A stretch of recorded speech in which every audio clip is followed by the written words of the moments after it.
Dis vandag die 6de Mei 2018 en ons kuier heerlik saam by die volksbijeenkoms, die Vereeniging. Wat 'n aangename ervaring en 'n voorreg om saam met die kudde van die Elohim te kan vergader. Geliefdes van my koning, laat my toe om u vanoggend hartlik te verwelkom by hierdie samekoms.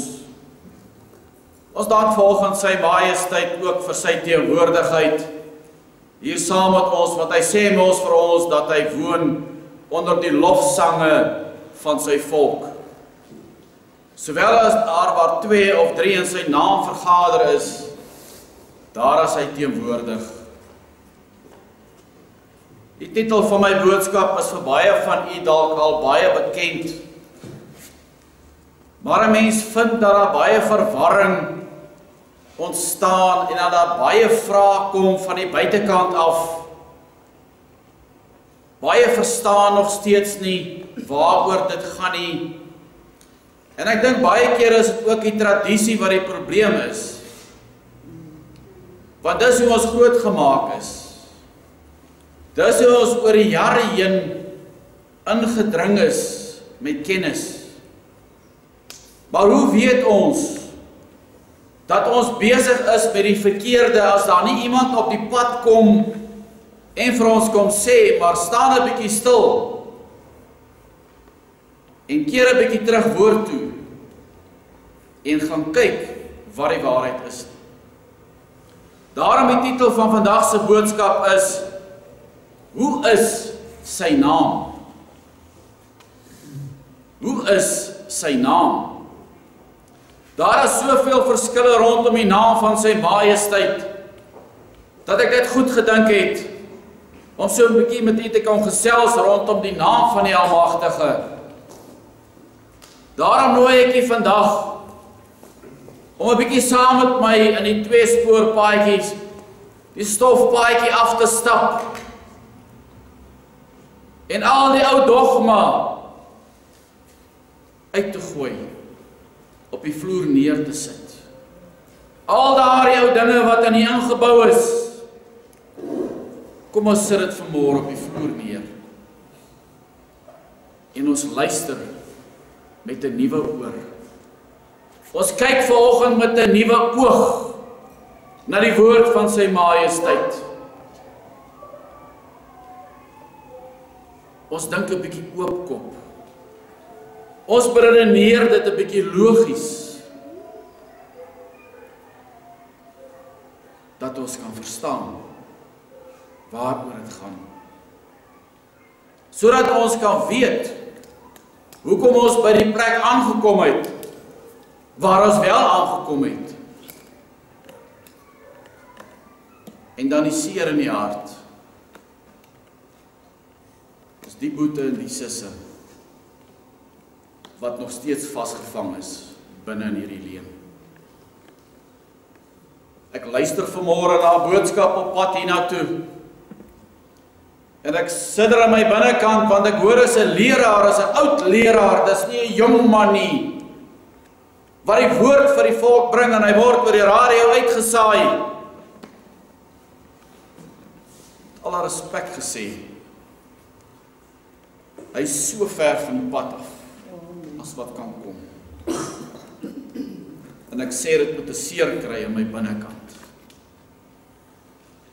Want ek dink aan daardie ou mense wat in daardie ou huise sit.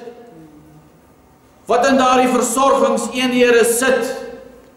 En wat luister na hierdie leuen wat aan hulle verkoop word. Daar is nie vir hulle 'n ander geleentheid om byvoorbeeld vanmôre hier saam met ons te kan vergader nie.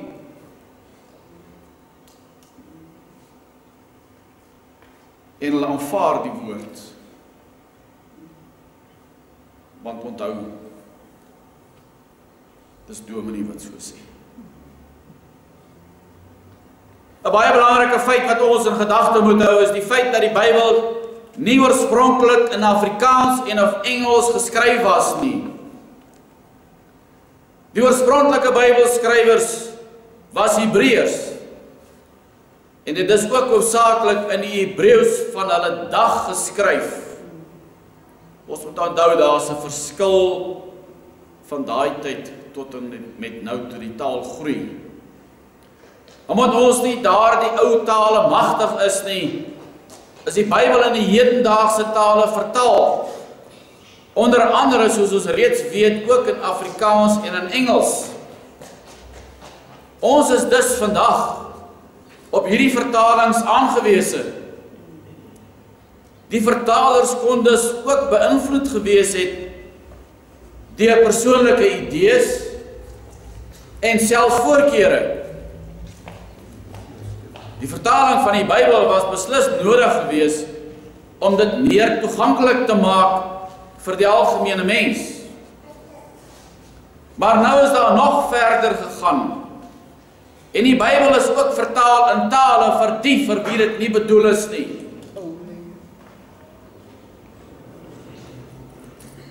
En daar word nou sendingwerk gedoen, omdat dit agtergeblewenis is.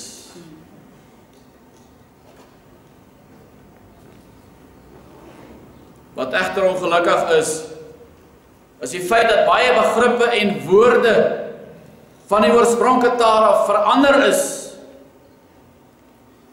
Ongelukkig het dit ook selfs die name van die Almagtige geraak en is ook die name verander.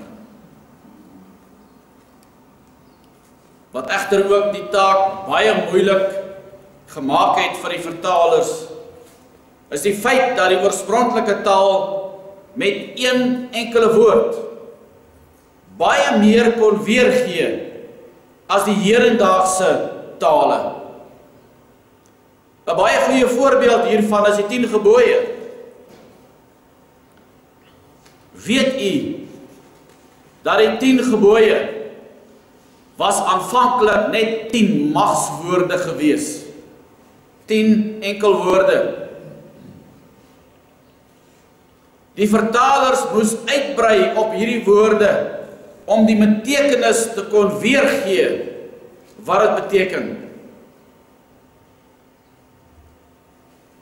Wat dink u? Wat dink u? Heg sy majesteit regtig waarde aan 'n naam? Heg sy majesteit waarde aan 'n naam? Kom ons kyk so 'n bietjie na voorbeelde. Sy majesteit heg beslis baie waarde aan name, soveel so dat hy selfs mense se name verander het. Ek dink byvoorbeeld aan Abraham. Wat beteken Abraham? Vader van verhewendheid. Wat verander is na Abraham. Wat beteken Abraham? Vader van baie nasies. Sarai, wat twisiek beteken, sy naam is verander na Sara. Wat beteken Sara? Sara beteken vorstin. Kan nie verstaan? Hoekom is name vir sy majesteit belangrik? Dink u dat dit dan wel konsekwent sou wees as die skepper van al hierdie dinge naamloos was? Verder sien ons dit baie duidelik dat daar vir Israel geen ander Elohim sal wees nie. Dit wil sê die naam is dus van uiterste belang, want deur die naam word die Elohim wat aanbid word geken. Soos ons ook egter reeds weet, is daar baie ander gode wat oor die eeue aanbid was en nog steeds aanbid word.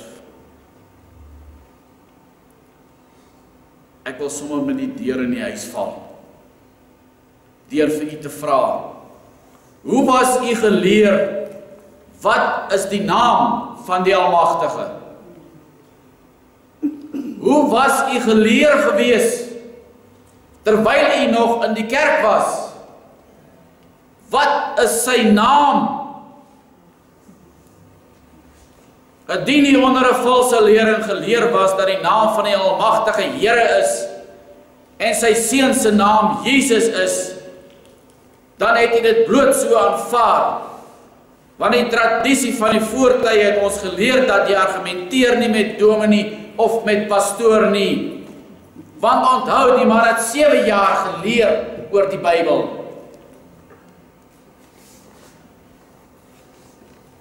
Kan ek vandag vir u sê, geliefdes, dis nie waar nie. Dis nie waar nie. Daar is van hierdie volle opleidingstydperk baie min tyd gespandeer aan die woord van sy majesteit. Slegs gedurende die eerste jaar van die teologiese opleiding word daar tyd gespandeer aan die Bybelkunde, wat ook nie werklik skrifkennis beteken nie. Slegs in die eerste jaar. Daarna word daar na ander vakke gekyk. Onder andere ook kanseletiek ensovoorts. As jy op skool geleer het hoe 'n appel lyk, daarom weet u vandag en kan u onderskei wanneer daar verskillende vrugte in 'n bak lê, hoe dat 'n appel lyk. U kan hom herken. Ek kan byvoorbeeld hier 'n appel in die lug hou en vir u vra, wat is 'n vrug is dit hierdie? En u sal vir my sê, dis 'n appel. U weet hoe hy lyk. U het geleer hoe 'n appel proe, want u het hom geëet. U het selfs geleer waar die grootste appelverbouing plaasvind. Kan ek vandag vir u in alle sagtheid vra of daar al ooit aan u verduidelik is waar die name van die Almagtige soos voorgehou in die kerke vandaan kom? Is daar al ooit vir u gesê dat die woord Here is nie 'n eie naam nie, maar wel 'n titel? Het jy al ooit in die lewe die geleentheid gehad om hierdie name te toets aan die waarheid? Indien jy dit nog nooit getoets het nie, dan sê ek vandag vir u, met die grootste respek en die grootste deernis in my, dat u nog nie volkome vry is nie.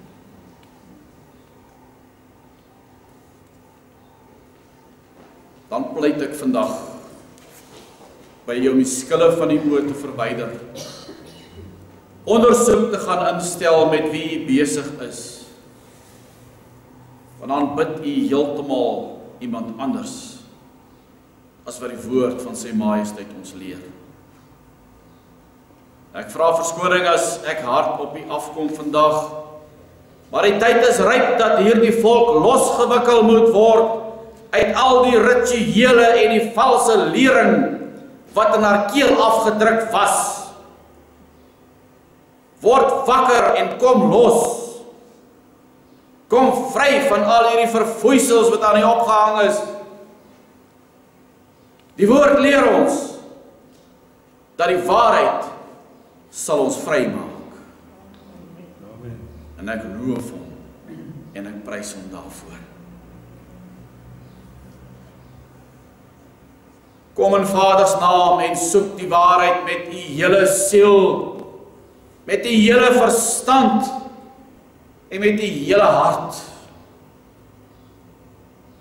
Hou op om te glo en kom by die punt aan wat u sal weet. Want om te glo is 'n relatiewe begrip. Dat u sal weet wie u in Messia is. Dat u sal weet wie u aanbid. Dat u sal ophou om maar net te glo wat aan u verkondig word. Gaan kyk wie is die valse leraars soos opgeteken in die woord van die Almagtige. Dis nie wat ek sê nie, dis wat die woord van sy majesteit vir ons sê. Raak ernstig rondom dit. Ek hou vir u voor Sagaria 13 vers 3 en 4. Sagaria 13 vers 3 en 4. En as iemand nog wil profeteer, sal sy vader en sy moeder wat hom verwek het vir hom sê, jy mag nie langer lewe nie, want jy het leuns in die naam van die Almagtige verkondig. En sy vader en sy moeder wat hom verwek het, sal hom deurboor as hy wil profeteer. Geliefdes, kan hierdie prentjie vir u opstel in die gedagtes. Hoe moet 'n vader en 'n moeder wat 'n kind grootgemaak het voel, om op die dag by hierdie plek aan te kom en te sê, jy's besig om vals te profeteer, jy mag nie langer lewe nie.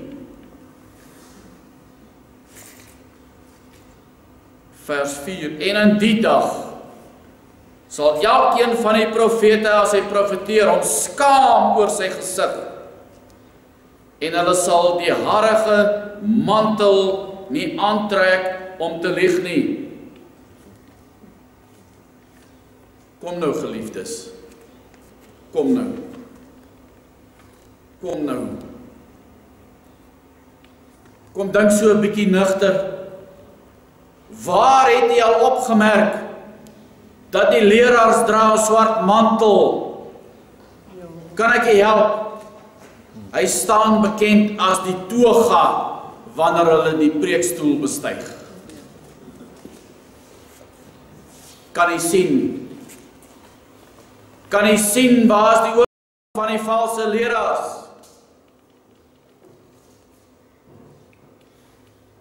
Kan jy sien hoekom sy majesteit vir ons Openbaring 18 vers 4 sê, kom uit daar uit my volk.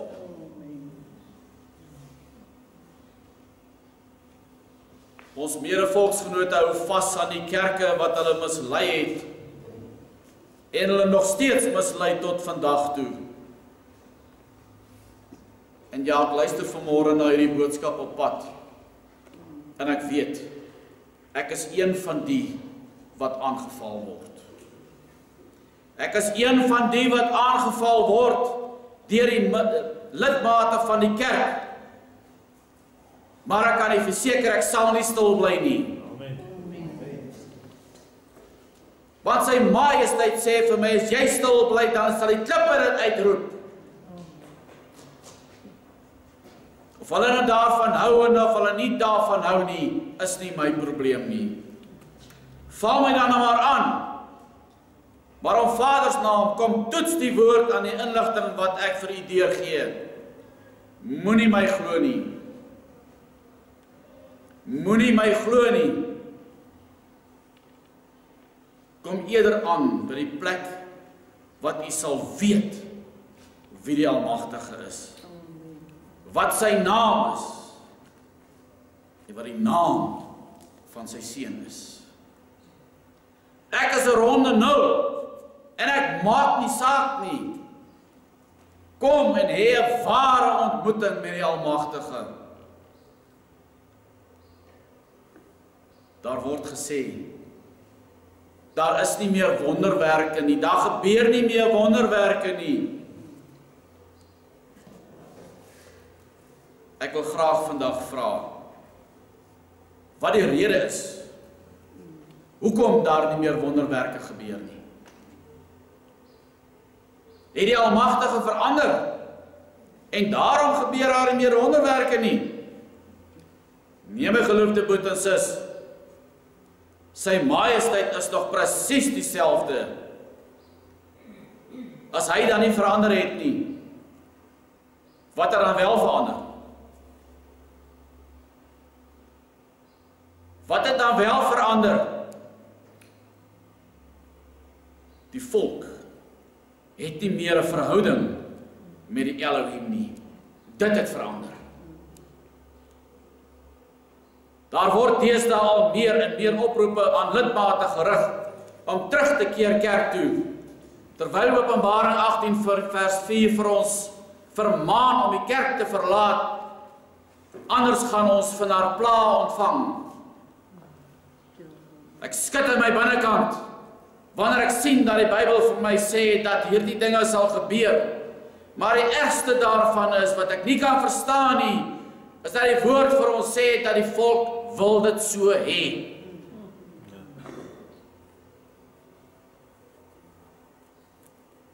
Die volk wil dit so hê.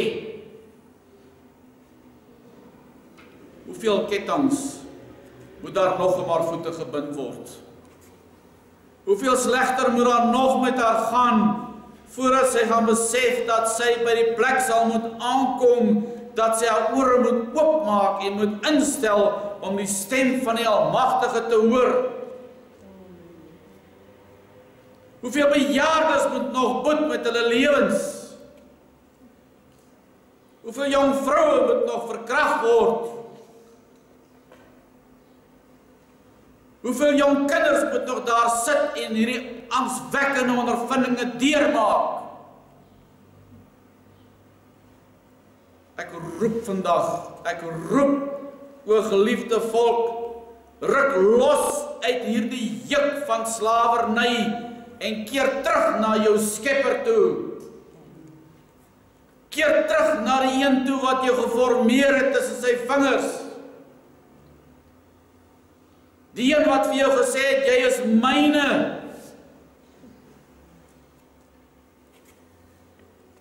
Geliefdes, kom hoor hoe belangrik is die naam van die Almagtige. Kom hoor 'n bietjie. Markus 13 vers 13. En julle sal deur almal gehaat word ter wille van my naam.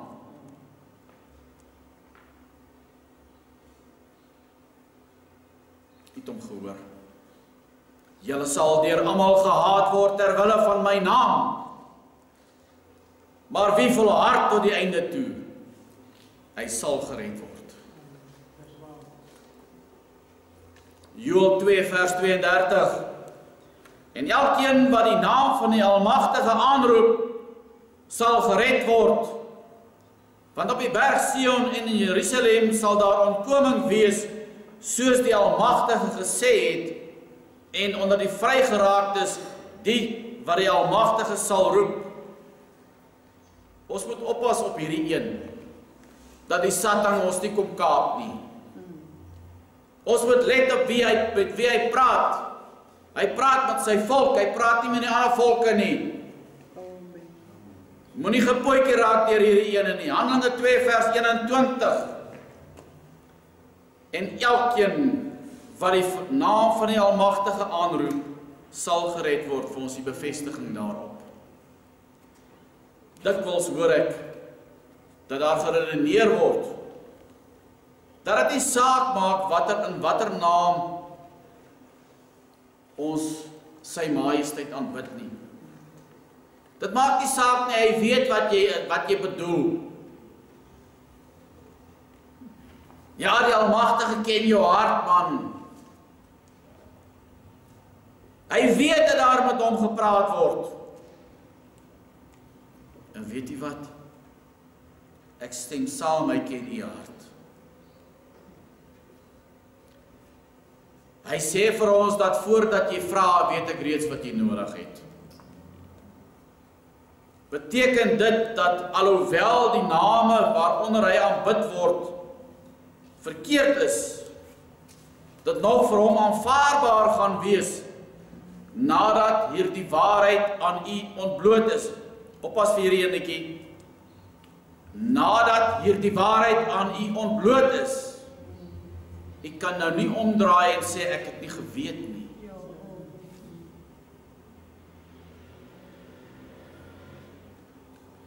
Daar moet gewaak word dat moedswilligheid nie intree en sy majesteit dom as strand versoek word nie.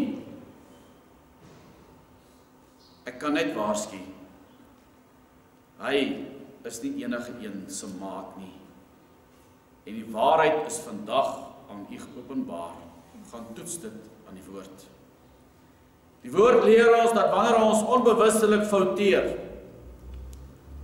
dan sal dit ons nie toegereken word nie. Maar waar daar dan wel bewustelik gefouteer word, is die teendeel ook waar. Naamlik, dan sal dit jou wel toegereken word. Hou op, speletjie speel met die Almagtige. Kom hoor wat sê hy persoonlik vir ons in die boek van Hosea. Hy sê aan die woord, Hosea 2 vers 15. Hosea 2 vers 15. En in die dag, hoor mooi, in die dag, spreek die Almagtige, sal jy my noem my man, en jy sal my nie meer noem my Baal nie. Nou oeps, waar kom die Baal vandaan? Waar kom die Baal vandaan? Wanneer was hy dan aangespreek gewees as Baal? Weet u van enige kere wat sy majesteit as Baal aangespreek was? Doen nie self die guns, en gaan kyk in die HAT verklarende woordeboek, wat daar geskryf staan by die woord Baal.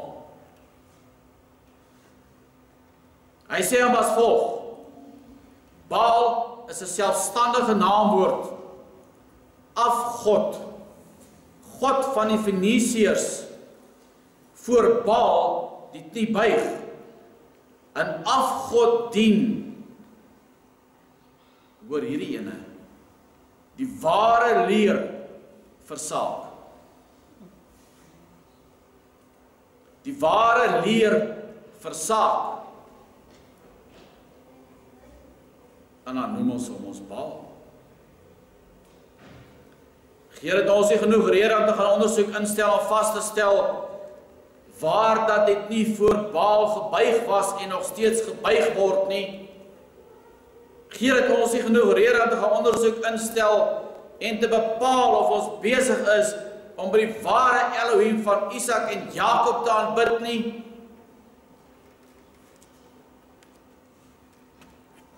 Kom ons hoor, ons luister 'n bietjie vars weer na die gesprek tussen Moses en sy majesteit soos opgeteken in Exodus.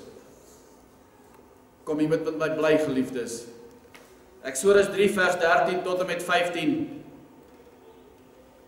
Hierop het Moses tot Elohim gespreek. Maar as ek by die kinders van Israel kom en aan hulle sê, die Elohim van julle vaders het my na julle gestuur. En hulle vra my, hoe is sy naam? Die titel van my boodskap? Hoe is sy naam? Wat moet ek hulle antwoord? En Elohim sê vir Moses, ek is wat ek is. Ook sê hy, so moet jy die kinders van Israel antwoord, ek is, het my na julle gestuur. Toe sê Elohim verder vir Moses, dit moet jy aan die kinders van Israel meedeel.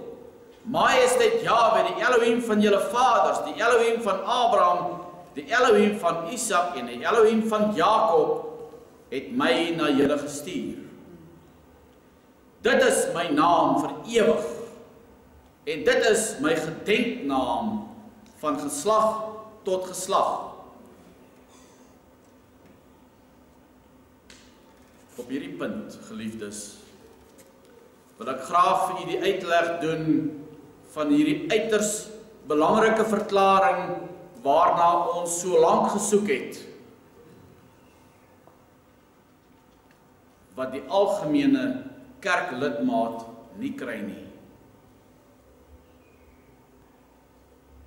Die naam van Jahwe, ons spreek hom aan as majesteit Jahwe uit ontzag vir hom, is 'n eie naam.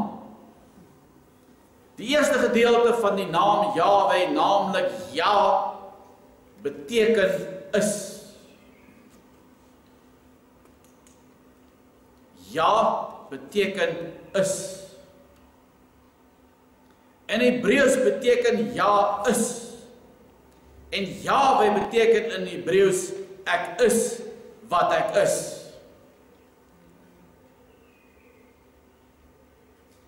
Het jy hom gehoor, geliefdes? Sy Hebreëse naam, ek is wat ek is.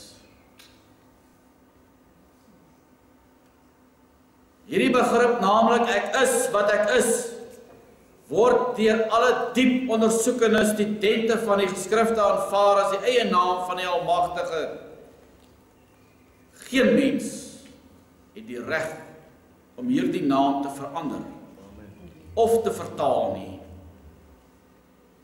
Hoekom word name soos Moses, Joshua, Jeremia ensovoorts nie ook vertaal nie, en hoekom is dit nog steeds herkenbaar ongeag in watter taal jy praat, of jy Engels praat of jy Afrikaans praat, wat ook al, kan jy nog steeds die name herken.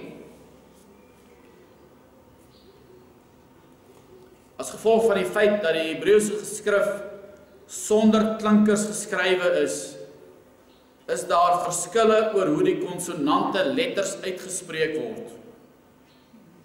Die Hebreëse vorm Yotei, Wohei staan bekend as die tetragrammaton en is as ons in gedagte hou dat die Hebreëse geskrifte van regs na links gelees word, vorm dit in ons skriftekens die konsonante EH, WH.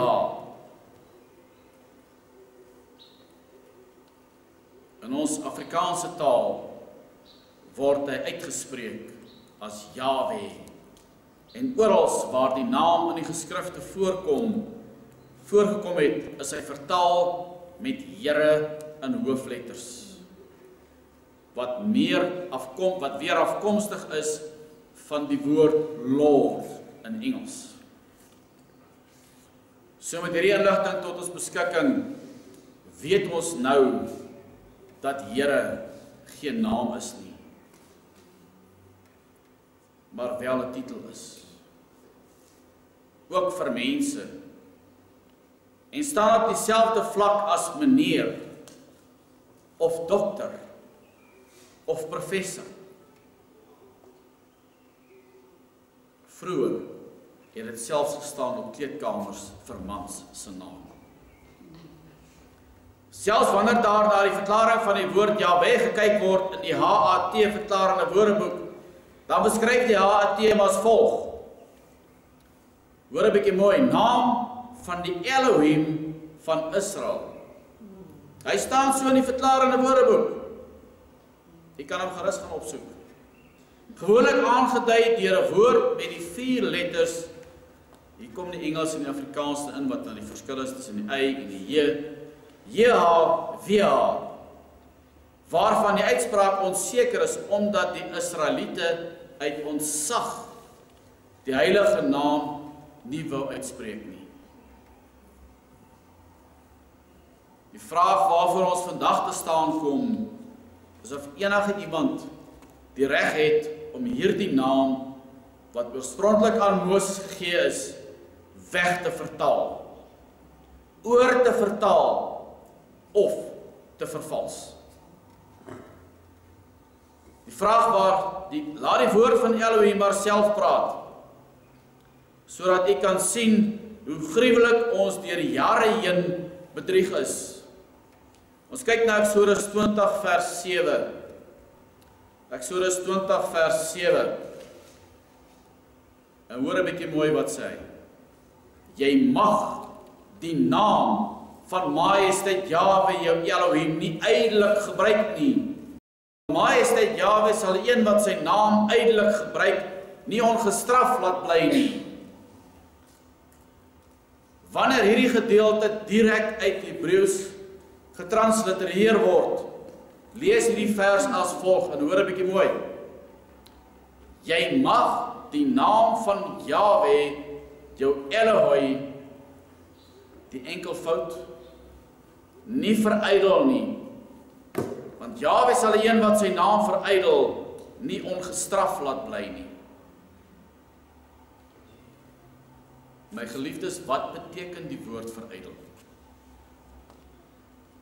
Wat beteken die woord verydel? Wanneer ons gaan kyk na die betekenis van die woord verydel, dan word die oortredinge ten opsigte van die naam van die Almagtige baie duidelik.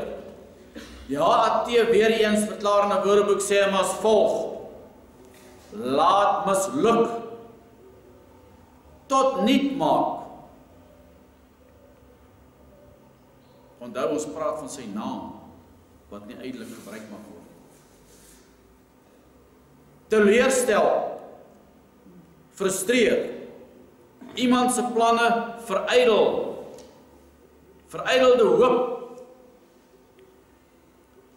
Geliefdes, hoor jy duidelik wat die woord van die Almagtige vir ons sê, en wat die verklaring daarvoor is. Ek lees weer vir u vers 7. Jy mag die naam van Jahwe jou Elroy nie verydel nie. Ons het nou so pas gesien. Dit beteken jy mag die naam van die Almagtige nie tot niet maak nie.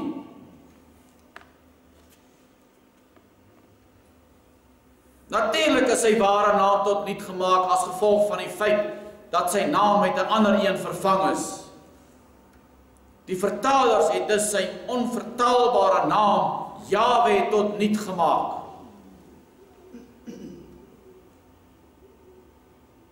Die woord Here is so 'n gruwelike woord. As jy daaraan dink dat die woord Heer net meneer beteken, dan sê ek vandag vir u geliefde broer en sis, u maak 'n groot fout wanneer u dink u aanbid sy majesteit deur die Here. Hoe leer sy majesteit ons in die Onse Vader gebed om te bid? Hoe sê hy vir ons? Lukas 11 vers 2. En hy sê vir hulle, wanneer julle bid, sê Onse Vader wat in die hemele is, laat u naam geheilig word. Laat u naam geheilig word. Wat beteken dit wanneer ons vir hom sê, laat u naam geheilig word? Ons kyk weer eens, soos beskryf in die HAT, aan die diens van God of in Godheid gewy. Hoe op aarde kan sy naam dan geheilig word wanneer daar 'n ander naam ingevoeg word? Dat Baals as God inderdaad onder andere volke bekend was, blyk uit die opgrawings en ander ontdekkings. Die vraag wat nou ontstaan is, waarom het die teoloë en die predikante wat by die vertalings betrokke was, nie besef dat daar groot fout is met die feit dat die ware Elohim aangespreek word onder die heidense naam Baal nie? Hoekom het hulle nie toe al opgestaan en die waarheid aan die volk verkondig nie? Hoekom is dit as korrek aanvaar? Korrek aanvaar dat wanneer jy bid jy onder die naam Baal. Ons kyk na Jeremia 23 vers 26 en 27 wat hierby aansluit.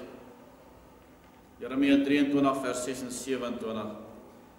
Hoe lank nog? Hoe lank nog is dit in die hart van die profete wat leuns profeteer en profete is van die bedriegery van hulle hart? Is hulle daarop bedag om my volk my naam te vergeet? My volk my naam te laat vergeet deur hulle drome wat hulle die een aan die ander vertel, soos hulle vaders my naam vergeet het deur Baal.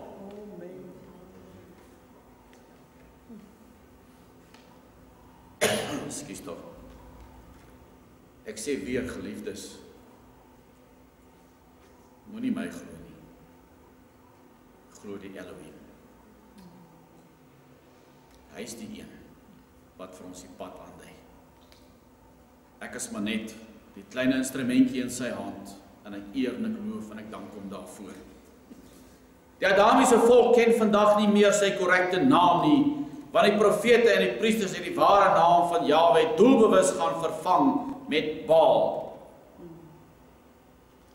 Ek dank sy majesteit, dat daar 'n dag sal kom, wat hierdie gruwelike woorde uit die mond van die Adamiese volk sal verdwyn. Hoor hoe mooi sê hom vir ons in Hosea 2 vers 15. En in die dag, spreek sy majesteit, sal jy my noem my man, en jy sal my nie meer noem my Baal nie. Dan verwyder ek die name van die Baals uit haar mond, sodat hulle by hul naam nie meer genoem sal word nie. Prys sy wondersoete naam. Gaan dit nie 'n wonderlike en 'n vreugdevolle dag wees nie. Geliefdes, as ons dan nou mislei was, wat betref die naam van die Almagtige, wat is die kans dat ons dan ook mislei was met die naam van sy seun?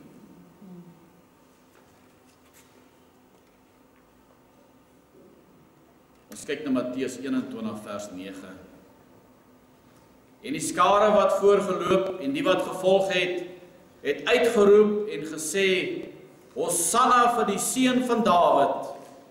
Geseënd is hy wat kom in die naam van Jahwe. Hosanna in die hoogste hemele.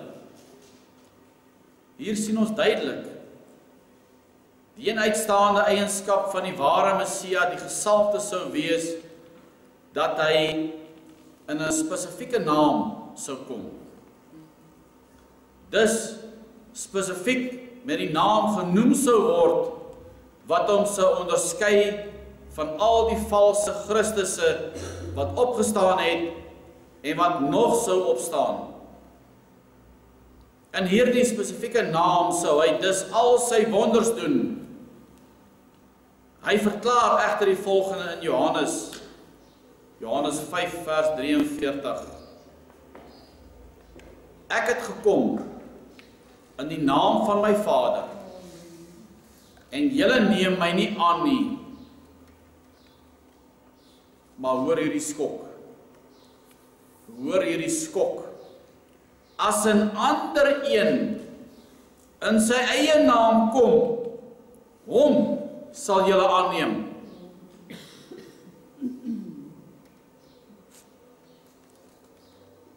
Het Jesus nie in sy eie naam gekom nie. Het die volk hom nie aangeneem nie.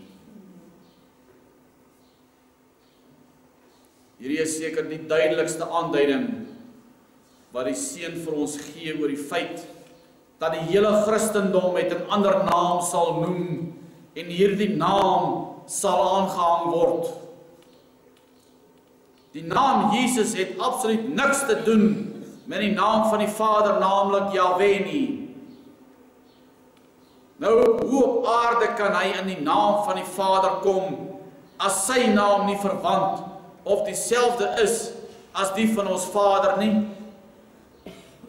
Dit maak nie sin nie. As my van Erasmus is, en ek het 'n seun, en ek stuur hom na iemand toe, dan sal hy homself ook mos voorstel as Erasmus, nie waar nie? Op hierdie manier bring hy dan my boodskap persoonlik in my naam en ook as my bloed, as my seun. Hierdie band tussen Vader en Seun moet bestaan, anders is daar geen familieband nie. Des te meer omdat die Seun in Johannes 10 vers 30 verklaar dat hy en die Vader een is. Johannes 10 vers 30. Ek en die Vader is een. Die woord Jesus kom van die Griekse begrip Isos, wat beteken verlosser. Dit is eerstens onmoontlik dat die engel met Maria Grieks sou gepraat het, aangesien die volk nog op daardie stadium Hebreeus sprekend was. Die naam sou beslis in Hebreeus gewees het. Ons kyk na Matteus 1 vers 21. En sy sal 'n seun baar, en jy moet hom Yeshua noem, want dit is hy wat sy volk van hulle sonde sal verlos. Wat beteken Yeshua? Wat beteken Yeshua, my geliefdes?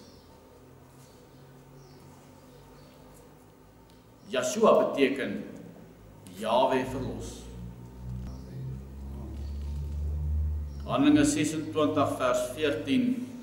En toe ons almal op die grond val, hoor ek 'n stem met my spreek en in die Hebreëse taal sê, Saul, Saul, waarom vervolg jy my?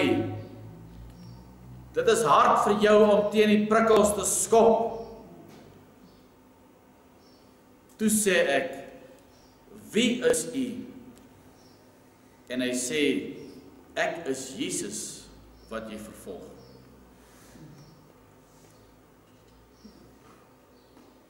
Geliefdes, kom hoor mooi ontknop die profeet Johannes om in Johannes 5 vers 43. Ek het na die ou taal doelbewus gebruik. Kom hoor mooi ontknop Johannes om in Johannes 5 vers 43. Ek het gekom in die naam van my Vader en julle neem my nie aan nie. As 'n ander een in sy eie naam kom, hom sal julle aanneem. Hoor jy hom?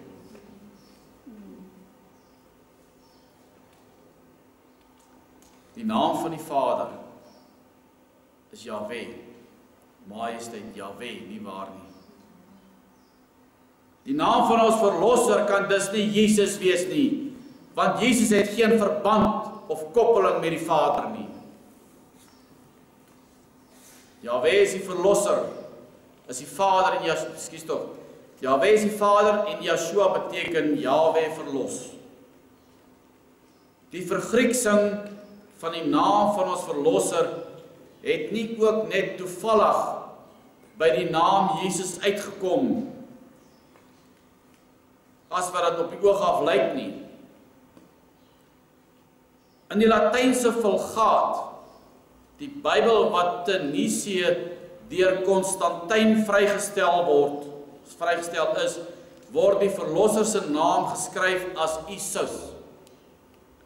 Isus, wat die verbuiging van die vergrieksing Isos was.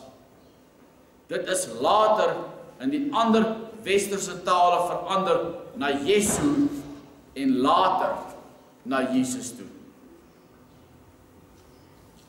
Kan u verstaan, daar's geen koppeling. Daar's geen koppeling, daar's geen reg vir die woord Jesus in die woord van sy majesteit nie. Die groot vraag is nou maar, waar kom hierdie naam dan nou vandaan? Volgens Bax en Shore in hulle Worterbach der Antieke kom dit van die Griekse genesingsgodin Lesso af. Uit hierdie Griekse godin of idol het die Grieke toe 'n manlike geneeser en verlosser geskep. Ander bronne weer gee aan dat dit die naam Isos teruggelei kan word na die seun van Zeus. Hierdie Isus is ook afgekort as IHS. En kom baie voor in die Christen godsdiens. In Latyns staan daardie afkorting vir Isis, Horus, Sep, die onheilige Egiptiese 3 eenheidsgode. Kan jy dus insien dat ons Vader nooit sy eniggebore seun so 'n besoedelde naam soos Jesus sou gee nie. Veral nie omdat Yeshua die volgende sê in Johannes 17 vers 11 en vers 12. Vers 11. En ek is nie meer in die wêreld nie, maar hulle is in die wêreld. En ek kom na u toe, Heilige Vader, bewaar in u naam die wat u my gegee het, sodat hulle een kan wees, net soos ons.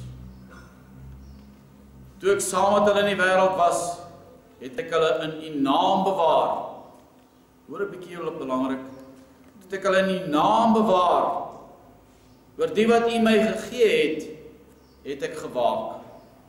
En nie een van hulle het verlore gegaan nie, behalwe die seun van die verderf, sodat die skrif vervul sou word.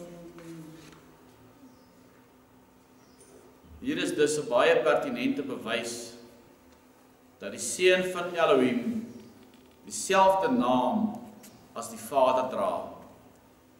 Dat hy hierdie naam direk van sy Vader ontvang het. Ter afsluiting wil ek dit vir u noem dat die naam Jahweh 6000 keer uit die vertaling vanaf die ou geskrifte verwyder en vervang is met die heidense name. In 'n tyd waar soveel gelowe aanspraak maak daarop dat ons dieselfde God tussen aanhalingstekens dien, is dit ontsettend belangrik dat ons hom op sy naam ken, soos hy vir ons ken. Dit is vir sy naam dat ons dis vir sy naam dat ons vervolg sal word.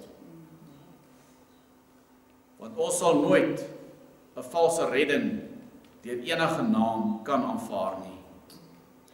Sy Majesteit sê vir u en vir my dat ons name reeds voor die grondlegging van die wêreld af in die boek van die lewe geskryf is. Geliefdes, wanneer ons kyk na die opdrag aangaande die wyse waarop ons gedoop moet word, dan sien ons ook duidelik dat ons gedoop moet word in die naam van die Vader en van die Seun en van die Heilige Gees. Ek sluit af met die volgende 3 teksverse. Psalm 135 vers 13.